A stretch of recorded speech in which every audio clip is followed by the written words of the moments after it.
You like it open, clean, and fresh, and all those things. And my gosh, Elizabeth and Stephanie talked about all these reflective surfaces, right? But I got 3 kids. What do? I'm stuck. I can't be contemporary because I can't use glass, right? That's what they talk about. That's not how it works. You take the glass out, you get a big square, maybe leather ottoman, and you put it in its place. Maybe tuck it, buttons or something, maybe some buttons or something like that. And now you've pulled off a more contemporary look. The point I'm trying to make here is that even if you find yourself in this wedge in one style or another, but when you ask yourself what your function really is, there are ways around it. Another thing that is huge, and I find this as a designer when I go out and I've worked quite a bit in small spaces recently. There's a lot of condo living that's going on, and people have issues with storage. Some of them are very traditional and excess and more is better, right? There's no room to put things. So get creative. Select pieces of furniture that have storage in them, whether it be a bed or pull-out drawers or cocktail tables that have storage in them, or bookcases where you wouldn't expect to open a bookcase. These are all really secrets of design. But anyways, the discover, explore, and inspire is all about hard and necessary for design. Okay, here's the fun part. Ways to incorporate your personal items or your history into your home. So let's check them out. By the way, in your packet, probably the last pages that you have resources about what we're about to talk about, where you can find these activities that people can do. So, frames. This first one is all about, it's great, it's gathering pictures that you cherish. You have really special moments. It could be you and your siblings playing when you were little, or when your mother was pregnant with you, or your kids when they were babies. Collecting these photos and making a collage out of them over a sofa can be so much more than just a piece of artwork. They can be all black and white photos, or you can play with different frames just to go with the color of your house. But this is a great focal point for your home, so when your friends and family come over, it's interesting and it's a part of your history. Personalized art.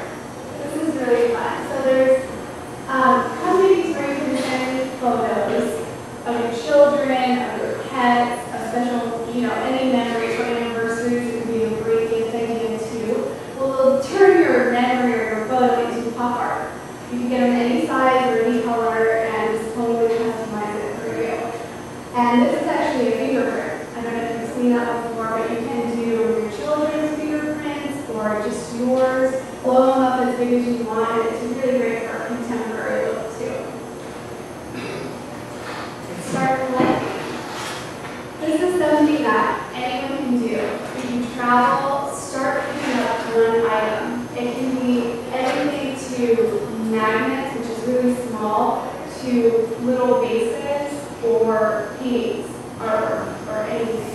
And the key here is to make a collage of these somewhere in your home, not to spread them out, but to make kind of a focal point, which that's what makes it really interesting. And then you have these constant reminders of your trips and your memories, and there's a story behind each one, so it's really special. And handguns. So you might be lucky to get a handgun, or you might not, but you get them. So say you get a beautiful accident chair and there's nowhere really to fit it in your living room. Well, you can find a corner that you can put it and make a special little peaceful reading spot.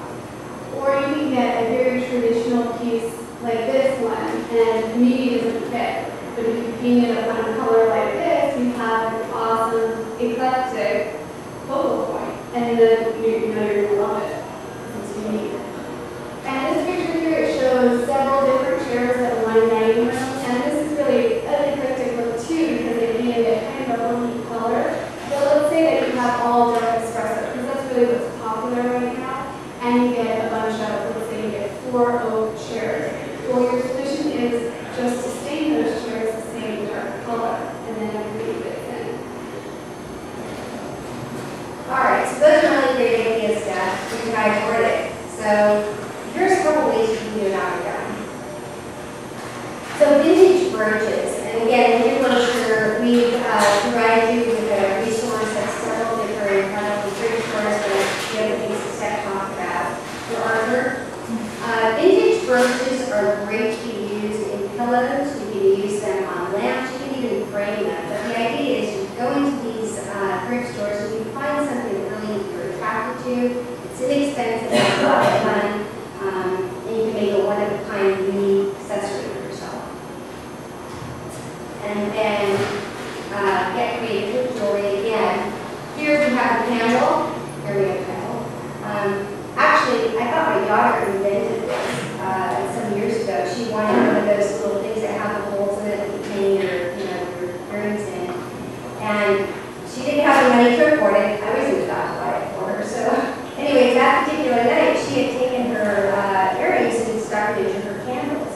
And I thought, that's really creative. We have a great business here. We really want to market it.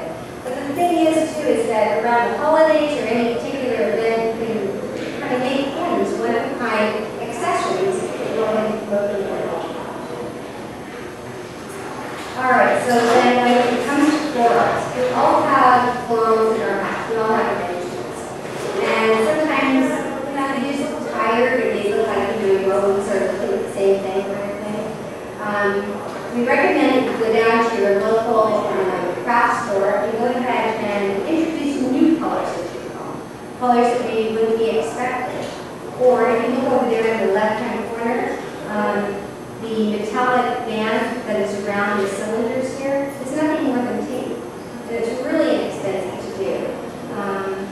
The rocks that are used in this focal point here in the beginning of the slide show off kind of a contemporary look, whereas if you're more rustic, you might want to go ahead and get twigs or pieces of bark or something like that and add that to your floral. And then the last slide is make your own art. The idea here, I think, is if you want to connect two rooms together, like you have a blue couch over here and you have a green and blue couch or, accessories over here, if you take fabric and you frame it around these canvases, you can put it in the hallway and connect two rooms together really well. You don't have to spend hours and hours looking for exactly the right piece that hopefully you'll find and maybe you won't. You can just create your own.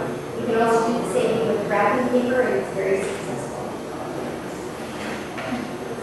Thanks for that presentation. We hope that you gained a little bit of inspiration, and we're definitely here if you want to come talk to us about more details. Elizabeth is our in-home designer, so if you want further assistance, she will come to your home, do all the work for you, measurements, and then start your design process, and it is free. So take advantage of that if you're interested. And thank you so much again for coming here.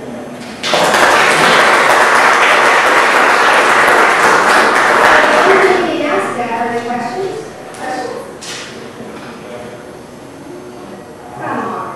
Go ahead.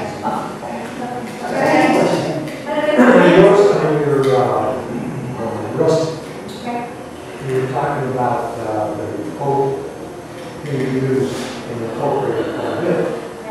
Is the rustic also the what you call pattern there, where they do a lot of that stressed wood, you take a chain or whatever, you bang all that? Is that part of that rustic? Absolutely. Anything that you can do to kind of distress a wood is great. It falls under that rustic category.